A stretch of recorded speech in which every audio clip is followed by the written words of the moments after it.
네, 안녕하세요. 연세통합치과 대표원장 박상훈입니다. 안녕하세요. 연세통합치과 대표원장 백연준입니다. 네, 원장님, 저희는 이제 지난 시간에 치과 공포증 환자분들이 의식화 진정법을 꼭 받아야 되는지 네. 이런 것들에 대해서 조금 살펴봤는데요. 네네. 그래서 이번 시간에는 그럼 연세통합치과에서 실제로 치과 공포증 환자분들을 어떤 식으로 치료하고 있는지 사례들을 조금 짚어보는 시간을 가질 텐데요. 네, 좋습니다. 원장님께서 준비하셨는데 음, 원장님 어떻게 준비 잘 되셨나요? 네. 이 영상을 이제 치과 치료 네. 공포가 심하신 분들이 나도 수면을 받아야 되나 말아야 되나 고민하시는 분들이 같이 보실 텐데 그런 분들께 어떻게 보면 약간의 가이드를 줄 수 음, 있는 비슷한 치료가 필요한 사람들이 이런 치료를 받았다 그거를 포커스에 맞춰서 보시면 좋을 것 같고요. 그래서 몇 가지를 좀 사례를 들어서 말씀을 드리도록 하겠습니다. 네.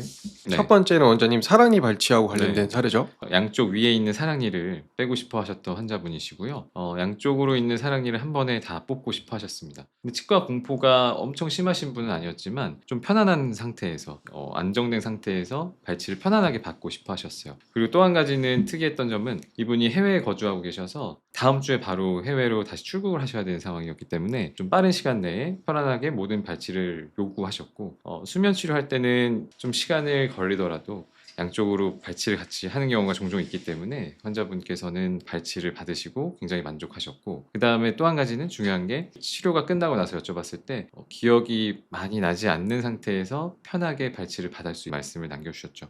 그래서 편안하게 일주일 만에 발치 다 하시고 출국을 하셨던 케이스입니다. 환자분들 중에서 사실 수면 한 번에서 사랑니를 다 뽑아달라고 오시는 네, 분들이 간혹 좀 있잖아요. 네. 그래서 이런 경우는 어떻게 하고 계신가요? 사실 사랑니가 네 군데 다 있으신 분들이 꽤 많은데 네네. 그 나와 있는 그 치아의 방향 요런 거를 네네. 좀 보고 판단이 필요하고요. 네 개 치아가 사랑니가 다 똑바로 다 나와 있다. 이를 자른다거나 잇몸을 째린다거나 이런 게 없이 그냥 발치만 한다 그러면 그렇게 네 개 뽑는 거는 큰 무리는 안 되기 때문에 뭐 권장은 아니지만 하실 수 있게끔 대신 수면할 때만 네네.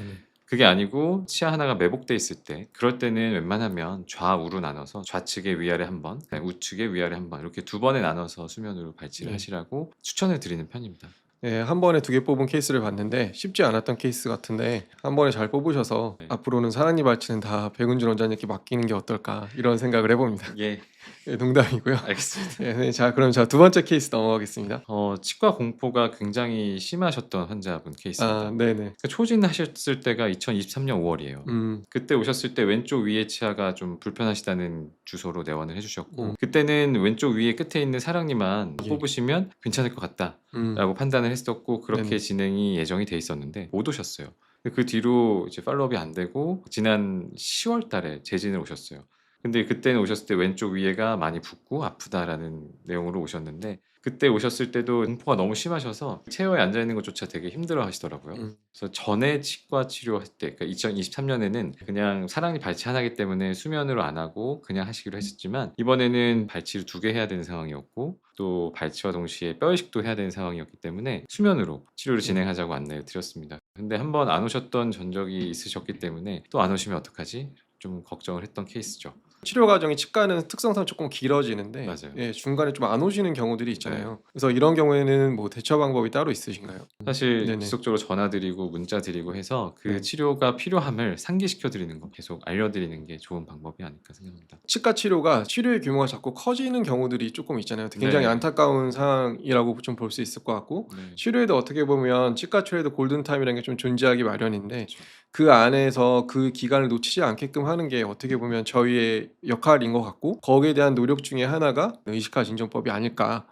다음 케이스고요. 그냥 딱 봐도 이가 많이 없고 뺄 것도 있고 안 좋다라는 게 느껴지는 음. 환자분이시고 네네. 그 유니티 체어에 앉아 있는 것조차 굉장히 힘들어하셨고 저가 인사를 이렇게 드렸을 때 저를 이렇게 벌레 보듯이 되게 어렵게 저를 쳐다보시는 그런 네네. 모습을 저는 많이 보지만 예예. 이분 되게 심하셨어요. 음. 네, 어떤 일 때문에 오셨나 먼저 물어봤고 앞니 사이사이에 껴있는 이제 까만색 물질들 얘가 네. 다 충치인 줄 아셨던 거예요. 사실 애들은 충치가 아니잖아요. 담배 태우시는 분들은 담배 때문에 아니면 커피나 차를 많이 마시는 분들은 그런 착색 물질들 때문에 생긴 착색이에요. 지워질 수 있고 충분히 사라질 수 있다라는 거를 안내를 해드리니까 너무 그거에 대한 안도를 하셨는지 그 뒤부터는 다른 치료들에 대한 설명이 되게 술술 되었던 그런 케이스의 음. 환자분이십니다. 이분은 사실 치료할 게 굉장히 많았는데 너무 공포가 심하시다 보니까 일단은 그럴 때 되게 자주 쓰는 방법인데, 일단은 수면 치료를 권해드리고, 수면 치료를 처음 시작할 때 좀 간단한 치료부터 먼저 하실 수 있게끔 유도를 해드려요. 근데 이분도 보면 오른쪽 아래에 있는 작은 어금니에 뿌리 끝에 염증이 있었어요. 신경치료가 꼭 필요한 상황이었고 먼저 신경치료를 한번 해보고 그 다음에 그 수면치료에 대한 만족도가 좀 있고 치료를 할 수 있다는 용기가 생기시면 그 다음 치료 이어서 하시죠 라고 안내를 해드리고 바로 그날 당일로 수면을 진행을 했습니다.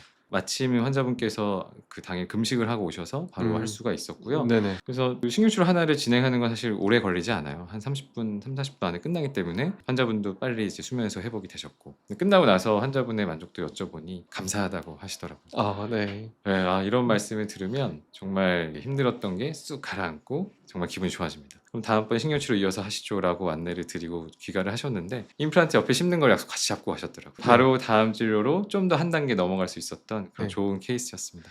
어떻게 보면 환자분들이 치료에 대한 의지도 조금 생기시는 것 같고 네. 한 번에 할 수 있는 치료의 범위도 조금씩 넓어지는 것 같아서 이 환자분이 끝까지 치료를 잘 마치시길 좀 기대해 봅니다. 네. 이렇게 해서 대표적인 치과공포증 환자의 수면 마취 케이스들에 대해서 조금 살펴보았는데요. 네. 끝으로 뭐 백 원장님 하실 말씀 있으실까요? 치과 치료 망설이시는 분들 많으실 텐데, 이 영상 보시고 내 치과 치료가 어떤 만큼 필요하고 내 치료가 수면으로 적용될 수 있는지 한번 고민해 보시면 좋을 것 같고요. 치료 망설이시는 분들 근처 치과 한번 가보셔서 치과 검진 한번 받아보시는 걸 저는 적극적으로 추천드립니다. 치과 치료 더 이상 무섭지 않습니다. 파이팅 하십시오. 그리고 저희가 새해를 앞두고 있잖아요. 저희 병원에 오시는 환자분들, 그리고 이 영상을 보시는 분들, 그리고 모두가 다 건강하고 행복한 한 해 되시길 기원하겠습니다. 네, 새해 복 많이 받으세요. 네, 새해 복 많이 받으세요. 감사합니다. 감사합니다.